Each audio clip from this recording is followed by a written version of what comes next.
যে আমার কলারটা ভাঁজ করেই বাজারে গেছে, এই কালারটা যে দেখছে ভাবতেছে যে ভুলে কালারটা আমি উঠাই নাই। মসজিদে গেছি, 2-3 জনে বলতেছে আপনার কালারটা ভাঁজ করা, এটা ঠিক করে দেন। আমি বলতেছি না, এখানে একটা গোটা অনেকদিন থেকে যে আমার ঘষায় ঘষায় খুব ব্যথা লাগতেছে, ঘষা লাগলে ব্যথাটা বাড়ে।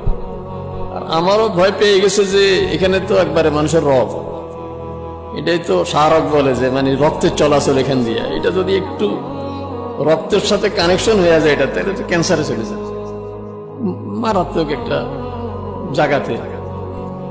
ওদিনেই রাত্রে মসজিদে রিয়াজুস সালেহিন পড়তেছিলাম, ওখানে বলতেছে যে রাসূল সাহেবের তদবির হইল বিসমিল্লাহে তুরবাতু আরদিনা বিরিকাতে বাদিনা ইউসফা সাকিমুনা বিইজনি রব্বিনা।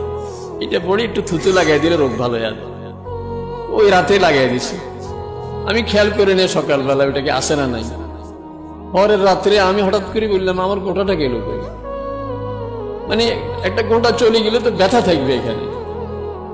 এখন আমি নিজে আন্দাজ করতে পারতেছি না গোটাটা কোন জায়গায় ছিল, কোনো চিহ্ন নাই, কোনো ব্যথাই নাই। বললাম যে এত পাওয়ারফুল অ্যাকশন,